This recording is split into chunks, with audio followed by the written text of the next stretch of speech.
मम्मा, ये अमरूद तो बहुत मीठा है। आप कहाँ से लाई हैं ये अमरूद?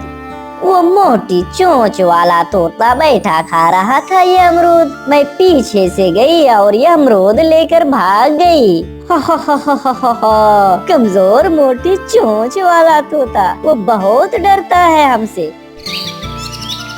दूसरे दिन हरियाली तोतिया और मिट्ठू तोता नदी की दूसरी ओर जा रहे थे कि रास्ते पर बैठा हुआ एक जग्गू कौवा आवाज लगाता है, तोता तोता मोटी चोंच वाला तोता, मोटी चोंच वाला तोता। ये सुनकर गुस्से से तोता और तोती वहां आ जाते हैं और कहते हैं, शर्म करो बच्चे, बड़ों से कोई ऐसे भी मजाक करता है। अगर अब कहा तो बहुत मारूंगा मैं तुझे। अब क्या वो छोटा जग्गू भी मुझे मोटी चोंच वाला तोता कहेगा? मम्मा मम्मा, उसने मुझे मारा, उसने मुझे बहुत मारा है। मेरा बेटा जग्गू चुप कर जा। बेटा, किसने मारा है तुम्हें? उस मोटी चोंच वाले तोते ने। क्या उस मोटी चोंच वाले की इतनी हिम्मत कि मेरे बेटे को हाथ लगाए? चलो अभी मेरे साथ। फिर गोरी जग्गू को साथ लेकर वहां से नदी की ओर रवाना हो जाती है। तुम यहाँ आराम से बैठे हुए हो और उस मोटी चोंच वाले तोते ने मेरे बेटे को मारा है। उसने? किसने? मिट्ठू ने मारा है मेरे जग्गू को। हाँ पापा जी, उसने मुझे यहाँ पर मारा है, यहाँ भी मारा है। मैं भी पूछता हूँ इससे जाकर। और इधर तोती अपने पति तोता से कहती है, आप यहाँ से घर चलें, मुझे बहुत डर लग रहा है। मैं डरने वाला नहीं हूँ, मैं भी उसे देख लूँगा। आपको मेरी कसम, आप मेरे साथ घर चलें। फिर हरियाली अपने पति को घर ले जाती है। फिर एक दिन सुबह सुबह कालू अपने हाथ में डंडा लिए तोते के घर आ जाता है और कहता है, खोलो, दरवाजा खोलो, मैं कहता हूँ दरवाजा खोलो। फिर कालू मिट्ठू के घर को जोर जोर से धक्का देता है और इधर घर के अंदर तोती अपने पति से कहती है, नहीं नहीं, आप आराम से बैठे, हमें झगड़ा नहीं करना है। नहीं तोती, ऐसे वो और बिगड़ जाएगा, मुझे उससे बातें करने दो। लेकिन मिट्ठू हरियाली की एक भी नहीं सुने। फिर हरियाली वहीं बैठकर रोती रहती है। फिर कालू घर आकर अपनी पत्नी से कहता है, मैंने गुस्से में मिट्ठू को मारा और वो डंडा मिट्ठू के सर पर लगा। कालू, कहीं मिट्ठू मर तो नहीं गया? वो गिर गया था गौरी और मैं वहाँ से भाग आया। फिर टूनी चिड़िया भागी भागी कौवे के पास आती है और कहती है, जालिमो, मार दिया तुमने उसे मार दिया। छोटी सी बात पर तुमने मिट्ठू की जान ले ली। आज तुम भी नहीं बचोगे, सब पक्षी इकट्ठे होकर तुम्हें भी मार देंगे। ऐसे में रात हो जाती है। तभी गोरी कालू से कहती है, कालू जी, मुझे बहुत डर लग रहा है। अब जंगल में पक्षियां हमें नहीं छोड़ेंगे। लड़ाई तक तो बात ठीक थी, तुमने तो उसकी जान ही ले ली। ये सब तुम्हारी वजह से हुआ है। तुम ना मुझे बोलकर इतना गुस्सा दिलाती और ना ये सब होता। पापा, आपने उसे जान से क्यों मारा? मैंने तो अंकल को मोटी चोंच वाला कहा था, इसलिए मुझे अंकल ने मारा था। कालू, अब हम रात के अंधेरे में इस जंगल को छोड़कर भाग जाते हैं। मगर हम जाएंगे कहाँ गौरी? हम तुम्हारे मामा जी के पास चले जाएंगे। अगर हम यहाँ रहे तो पक्षियाँ हमें जान से मार डालेंगे। फिर आधी रात को कौवों का वो परिवार जंगल छोड़कर दूसरी जंगल चला जाता है। और इधर टूनी हरियाली से कहती है, हरियाली बहन, आप शांत रहें, सब बहुत गुस्से में है। कबूतर भी, बुलबुल भी और चील दीदी ने तो कहा है कि सब मिलकर कौवा को मार डालेंगे। अब कोई कुछ भी कर ले, मगर मेरा पति तो लौट कर नहीं आएगा ना। मैंने उन्हें रोका था, मैंने उन्हें बाहर जाने से रोका भी था। मगर हरियाली का दुख कहाँ कम होने वाला था। वो सारी रात रोती रहती है। दूसरे दिन सुबह सुबह कालू का परिवार दूसरे दिन जंगल जाता है और दस्तक देता है। कौन है जो सुबह सुबह दरवाजा खटखटा रहा है? मैं हूँ मामा जी, मैं हूँ कालू। कालू, आप सब सुबह सुबह ही यहाँ, क्या हुआ? सब ठीक तो है ना? मामा जी, हमसे खून हो गया है। मामा जी, आप हमें कुछ दिनों के लिए अपने घर में रख लें। खून? किसका खून? किसका खून कर दिया है तुमने? मिट्ठू तोते से लड़ाई हो गई थी। कालू ने उसे गुस्से से डंडा मार दिया, जिससे मिट्ठू वहीं दम तोड़ दिया। किसी की जान लेकर तुम यहाँ आ गए हो ताकि सब पक्षी मेरे दुश्मन बन जाए। आप यहाँ से जाएं। मैं आपको अपने घर में 1 मिनट के लिए भी नहीं रखूंगा। फिर कालू का मामा दरवाजा बंद करके घर चला जाता है। सुबह सुबह ही इकट्ठे होकर जंगल के सब पक्षियाँ कालू के घर जाते हैं। तभी चील कहती है, कालू तो डर के मारे घर छोड़कर भाग गया है। मैं पहाड़ों की ओर देखती हूँ और तुम सब घने जंगल में जाकर देखो। उन दुष्ट कौवों को जरूर सजा मिलेगी। सब पक्षियाँ कालू कौवा को ढूंढ रहे थे। वो सब बहुत गुस्से में था। लाल तोता तो हाथ में डंडा उठाए हुए था और इधर गोरी कालू से कहती है, मेरा भाई इसी जंगल में रहता है, मैं उसके पास चली जाती हूँ। फिर वो सब गोरी के भाई की तरफ जाते हैं।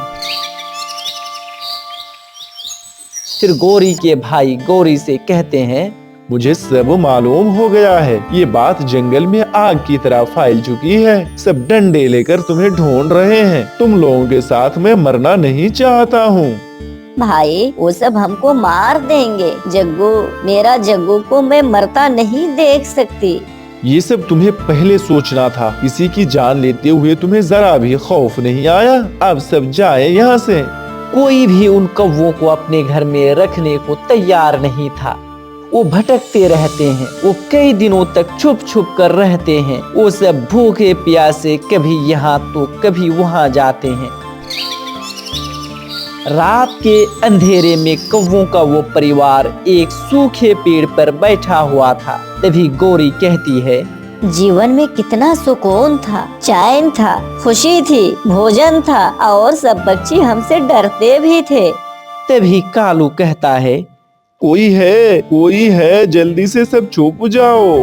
फिर वो झाड़ियों में छुप जाते हैं। फिर चील, तोता, टूनी और कबूतर लाठी लेकर वहाँ से गुजर जाते हैं। तभी गोरी कहती है, अब हम नहीं बचेंगे। एक ना एक दिन तो वो हमें ढूंढ ही लेंगे। ऐसे ही कुछ दिन गुजर जाते हैं। फिर एक दिन तेज बारिश शुरू हो जाती है। कौवे का सारा परिवार एक पेड़ के नीचे बैठा हुआ था। पेड़ की एक डाली टूटकर उनके ऊपर गिर जाती है। फिर जग्गू और कौवा उसी डाली के नीचे दम तोड़ देता है।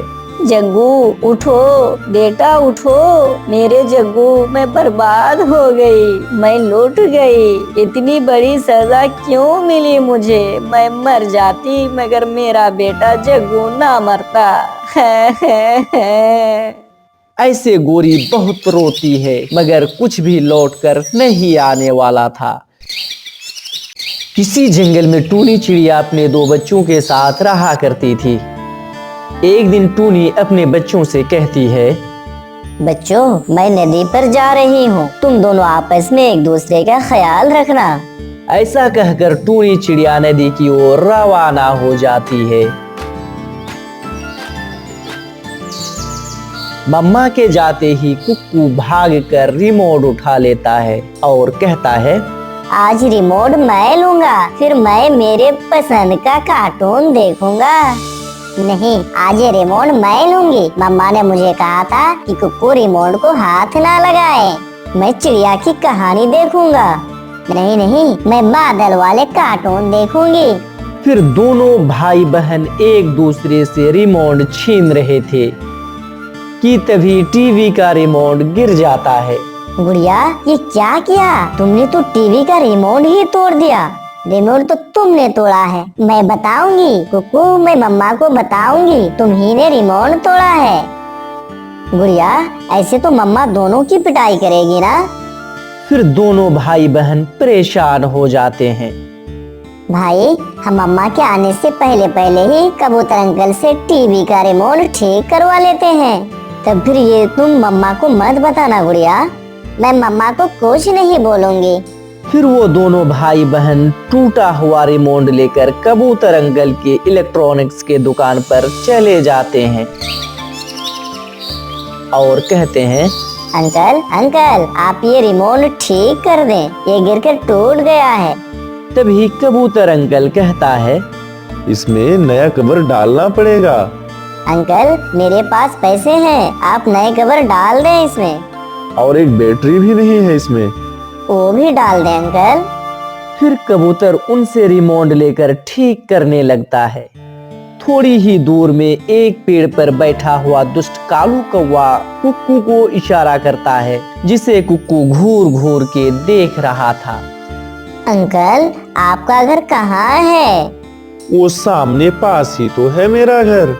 तभी कुक्कू मन ही मन कहता है, मैं इस अंकल से जल्द ही नया रिमोट लेकर वापस आ जाऊंगा। कालू अंकल, आप एक नया रिमोट मुझे दे दें। फिर कालू कौवा कुक्कू को साथ लेकर वहाँ से चला जाता है।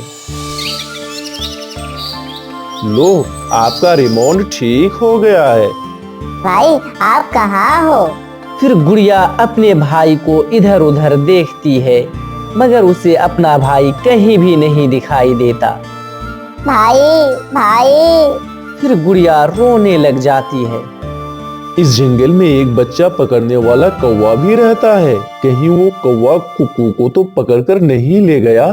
ये सुनकर तो गुड़िया और डर जाती है। फिर वहाँ से वापस अपने घर को आने लगती है। अंकल, आपने तो कहा था कि आपका घर पास ही में है। मेरे पीछे पीछे आओ, मेरे दूसरे घर में है रिमोट। मगर कुक्कू एक पेड़ पर बैठ जाता है। मम्मा चिड़िया काफी डर जाती है। क्या आप कहाँ गए थे गुड़िया?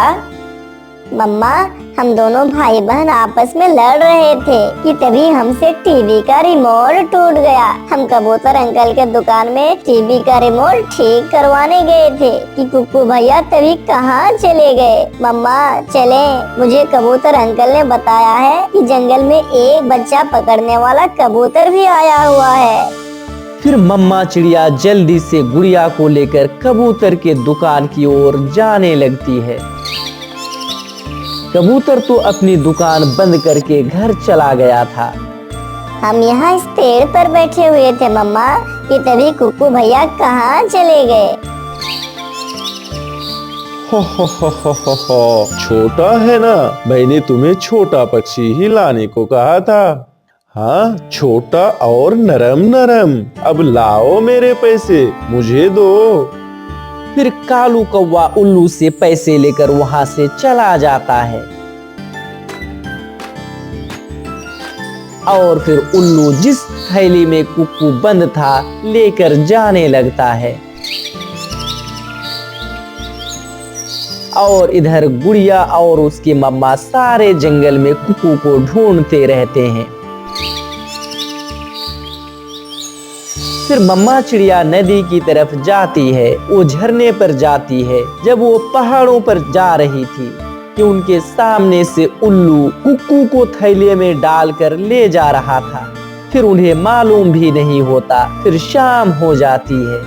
फिर थक हार कर मम्मा और गुड़िया अपने घर को आ जाती है। ये सब मेरी वजह से हुआ। अगर मैं भाई को टीवी का रिमोट दे देती तो ये सब ना होता। मम्मा चुप कर से लग जाती है। गुड़िया बेटी, मैंने एक बेटा खो दिया। अब तुमको मैं खोना नहीं चाहती हूँ। चुप कर जाओ मेरी बेटी। हम कल पुराने जंगल में जाएंगे। हो सकता है वहाँ हमारा बेटा हमें वापस मिल जाए। फिर माँ बेटी रात जाग कर गुजारती है। फिर सुबह हो जाती है। मम्मा मम्मा जल्दी चलें। मगर कहाँ बेटी? मम्मा आप चले, कबूतर अंकल के दुकान पर चले। फिर गुड़िया जल्दी से अपनी मम्मी को लेकर कबूतर के दुकान पर चली जाती है और गुड़िया कबूतर से कहती है, अंकल, कबूतर अंकल, क्या सामने वाला सीसीटीवी कैमरा काम कर रहा है? हाँ, वो कैमरा ठीक है और ठीक से काम करता है। अंकल प्लीज आप इसे देखकर बताएं कि मेरा भाई किस दिशा में गया है। फिर कबूतर सीसीटीवी कैमरा में देखता है कि कुक्कू उड़ता हुआ सीधे कालू कौवा के पास जाता है और फिर कौवा उसको साथ लेकर वहां से चला जाता है। वो कौवा ही मेरे बेटे को साथ लेकर गया है। हाँ, अब तो जरूर वो कौवा पकड़ा जाएगा। मैं उनकी एक तस्वीर निकाल लेता हूँ। फिर कबूतर पुलिस को फोन करता है। पुलिस वहां आ जाती है। पुलिस ये है वो कौवा जो इस जंगल में छोटे बच्चों को पकड़ता है। अब आप लोग निश्चिंत होकर घर जाएं। बाकी का काम मुझे करने दें। आज शाम होने से पहले पहले ही वो जरूर पकड़ा जाएगा। पुलिस कौवे का वो तस्वीर लेकर सभी कौवों के घर जाती है।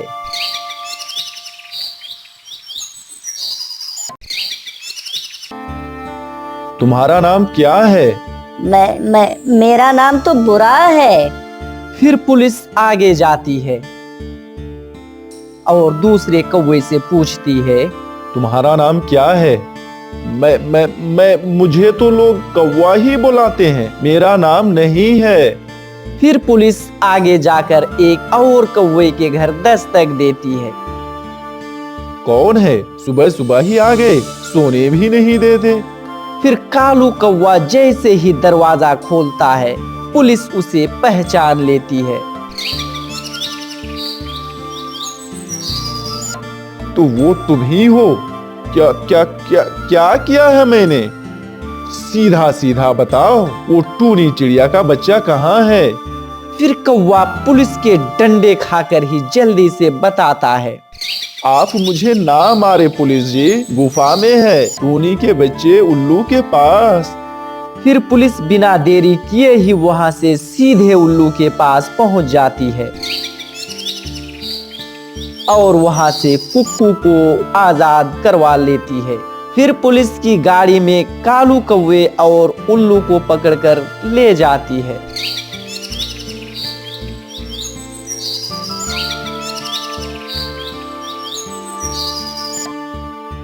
चलो बेटा कुक्कू, अब मैं आपको आपके घर छोड़ कर आता हूँ। पुलिस अंकल, आपका बहुत बहुत धन्यवाद, वरना आज वो उल्लू मुझे पकड़कर खाने वाले थे। फिर कुक्कू घर पहुंच जाता है।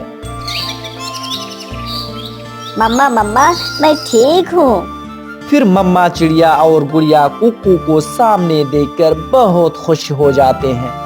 कुक्कू बेटा, फिर हमें कभी मत छोड़ कर जाना। मम्मा, मुझसे बहुत बड़ी गलती हुई है। मैंने उस दुष्ट कौवे के साथ नया रिमोट लेने चला गया था। आज के बाद कुक्कू भाई आप ही टीवी का रिमोट ले लेना, फिर मैं कभी आपसे टीवी का रिमोट नहीं छीनूंगी। फिर वो सब हंसने लग जाते हैं।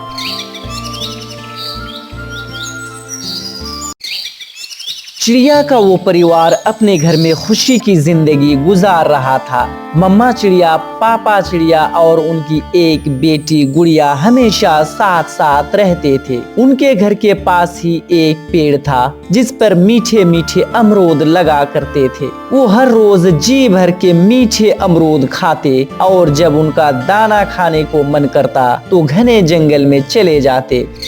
मम्मा पापा, क्या हम एक साथ ही रहेंगे? हाँ, मगर जब हमारी बेटी बड़ी हो जाएगी तो फिर मैं अपनी बेटी की शादी कर दूंगी। पापा, आप मम्मा से कहें ऐसी बात ना किया करें। मैं नहीं करूंगी शादी, मैं तो हमेशा आपके साथ ही रहूंगी। उनके पड़ोस में कौवों का एक जोड़ा रहता था जो बहुत बुरे कौवे थे। वो हर समय चिड़िया के उस परिवार को देखकर जलते रहते। कालू, अगर हम किसी तरह इन चिड़ियों को यहाँ से भगा दें तो उनका घर और वो अमरूद का पेड़ हमारा होगा। उनका घर नया भी है और सुंदर भी, और उनके पेड़ पर मीठे मीठे अमरूद लगते हैं। तो फिर कुछ ऐसा करो कालू जिससे वो सब हमें मिल जाए। तुम चिंता ना करो, मैं कोई प्लान बनाता हूँ। फिर जब आधी रात होती है तो कालू कौवा अपनी पत्नी गौरी कौवी से कहता है, कालू, क्या तुम पड़ोसियों का पेड़ काटने जा रहे हो? हाँ, अब तो मैं उनको यहाँ से भगाकर ही दम लूंगा। फिर कालू कौवा लकड़ी काटने वाली आरी लेकर अपने घर से निकलता है। वो एक डाली पर बैठकर दूसरी डाल जिस पर चिड़िया का घर था उसे काटने लगता है। वो आरी तेजी से चलाता है, जोर की आवाज आती है और जिस डाल पर कालू कौवा बैठा हुआ था वही डाल टूट जाती है और कालू कौवा नीचे गिर जाता है। मर गया, हाय मैं मर गया, मेरी पसलियां तो टूट गई। फिर बहुत मुश्किल से उड़कर कालू कौवा अपने घर जाता है। कालू जी, तुमने तो कमाल कर दिया, इतनी ही जल्दी चिड़ियाओं का पेड़ काट दिया। कहाँ गौरी, बहुत बुरा हुआ। मैं डाल काट रहा था कि नीचे गिर गया, मेरी पसलियां टूट गई। मेरे पंखों पर पट्टियां बांध दो गौरी, हाय बहुत दर्द कर रहा है। कालू, जब भी हम उस चिड़िया को नुकसान पहुंचाने की कोशिश करते हैं तो हमारा अपना ही बुरा हो जाता है। मगर कल ऐसा नहीं होगा, कल कोई ना कोई उपाय जरूर निकालूंगा। दूसरे दिन गौरी कौवी चिड़िया के पास जाती है। चिड़िया, इस पेड़ पर भूत रहता है। अगर तुम खुद को और अपने परिवार को बचाना चाहती हो तो यहाँ से कहीं दूर चली जाओ। तुम हमारी चिंता ना करो गौरी, हम भूत से निपट लेंगे। गौरी आंटी, मुझे तो आप ही भूत लग रही हो। ये चिड़िया इतनी आसानी से ये पेड़ छोड़कर नहीं जाने वाली है। गौरी मन ही मन ऐसा सोचती है। कालू कौवा गौरी से कहता है, गौरी तुम ऐसा करो, किसी तरह चिड़िया के उस परिवार को पहाड़ों के पास लेकर जाओ। जब वो सब एक जगह इकट्ठे होकर बैठे होंगे तो मैं उन सब पर एक बड़ा सा पत्थर गिरा दूंगा। ये तो बहुत आसान है, मैं आज ही उन्हें पहाड़ों पर ले जाती हूँ। फिर गौरी कौवी भागी भागी टूनी चिड़िया के पास जाती है। चिड़िया, मैं पहाड़ों पर जा रही हूँ भोजन लेने। सुना है वहाँ चावल के ढेर सारे पौधे हैं, क्या तुम भी जाओगी? चावल? चावल तो मेरी बेटी को और मुझे बहुत पसंद है। आप यहाँ बैठे, मैं भी गुड़िया और उसके पापा को लेकर आती हूँ। फिर चिड़िया घर के अंदर जाती है। गुड़िया के पापा, गौरी कौवा बता रही है कि पहाड़ पर चावल मिल सकते हैं, क्यों ना आज चावल खाने जाएं? मैंने अपने पेट से अमरूद खा लिया है, मुझे भूख नहीं है। मगर मैं तो चावल खाऊंगी, कई दिन हो गए मम्मा अमरूद खा खा कर मेरा मन तो भर गया है। फिर गुड़िया अपनी मम्मा के साथ जाती है। गौरी कौवी उन्हें लेकर पहाड़ों पर पहुंच जाती है। गौरी, कहाँ है चावल? यहाँ तो कुछ भी नहीं है। तुम यहाँ बैठो, मैं थोड़ी और आगे देख कर आती हूँ। उधर कालू पहाड़ के ऊपर बैठा हुआ था। अब ये पत्थर मैं इस चिड़िया के ऊपर गिराकर इसे खत्म कर दूंगा। ऐसा सोचते हुए कालू कौवा बड़े पत्थर को धक्के लगाता है। वो पूरा जोर लगाता है। पत्थर जैसे ही अपनी जगह से हिलता है, साथ ही कौवे का पंख भी फिसल जाता है। पत्थर और कालू कौवा दोनों ही नीचे गिर जाते हैं। फुटबॉल की तरह घूमता हुआ कालू कौवा नीचे आता है। बचाओ, बचाओ, मुझे बचाओ। टूनी चिड़िया शोर सुनकर दूसरी तरफ हट जाती है और कालू सीधा आकर जमीन पर गिरता है। कालू, तुम पहाड़ों के ऊपर क्या कर रहे थे? मैं वहाँ तुम्हारे लिए चावल ढूंढ रहा था। फिर गौरी भी वहाँ आ जाती है। अपने पति को इस हाल में देखकर रोने लग जाती है। मेरा कालू नीचे कैसे गिरा? कोई चोट तो नहीं लगी मेरे कालू को? ये पूछो कि चोट कहाँ कहाँ लगी है गौरी। मेरा पंख, मेरा पाँव और मेरा सर सब टूट गया है। मुझे नहीं चाहिए ऐसे चावल, यहाँ बहुत खतरा है। चलो गुड़िया, हम कहीं और से चावल ढूंढ लेंगे। चिड़िया अपनी बेटी को लेकर वहाँ से चली जाती है। कालू, फिर से वो चिड़िया बच गई। तुम्हारे सारे प्लान फेल हो जाते हैं। अब देखना मैं कैसे उसे परिवार को आसानी से मारता हूँ। फिर दूसरे दिन गौरी बुलबुल के पास जाती है। बुलबुल, मुझे थोड़ी सी चूहे मारने वाली जहर दे दो। मेरे घर में चूहे बहुत आ गए हैं। ये लो गौरी, इसे बच्चों और बड़ों से दूर रखना। गौरी कौवी वो जहर लेकर अपने घर आती है। घर आकर गौरी कौवी मीठी खिचड़ी बनाती है और उसमें वो जहर मिला देती है। कालू, ये खिचड़ी चिड़िया के घर दे आओ। वो क्या गौरी? ये सब तुम्हें कल मालूम होगा। और हाँ, और इसे तो तुम खाना मत, मैंने तुम्हारे लिए अलग से खिचड़ी बनाई है। फिर कालू कौवा मीठी खिचड़ी लेकर चिड़िया के घर जाता है। खिचड़ी की खुशबू कालू को मस्त कर रही थी। वो जाते जाते रुक जाता है। मुंह से पानी टपक रहा है। इसमें तो थोड़ी खिचड़ी है, मैं खा लेता हूँ ताकि मुंह से पानी टपकना तो बंद हो। ऐसा सोचकर कालू कौवा उस जहर वाली खिचड़ी में से कुछ खिचड़ी खा लेता है। वो जैसे ही उड़ने लगता है, जहर के असर की वजह से वो गिर जाता है और वहीं मर जाता है। ऐसे चिड़िए का वो परिवार तो हंसी खुशी उसी पेड़ पर रहता है, मगर गौरी कौवा का घर उजड़ जाता है। मैं बहुत बुरी हूँ। मैंने अपने ही हाथों से अपने पति की जान ले ली। किसी का घर उजाड़ते उजाड़ते अपना ही घर उजाड़ बैठी हूँ। दोस्तों, इस कहानी से हमें यही सीख मिलती है कि जो कोई किसी का बुरा सोचता है उसका हमेशा खुद का ही बुरा होता है। दोस्तों, इसी तरह की इंटरेस्टिंग स्टोरी सुनने के लिए आप हमारे वीडियो को लाइक और शेयर करें, और यदि चैनल पर नए हैं तो सब्सक्राइब जरूर करें। फिर मिलते हैं अगले वीडियो में। वीडियो देखने के लिए बहुत बहुत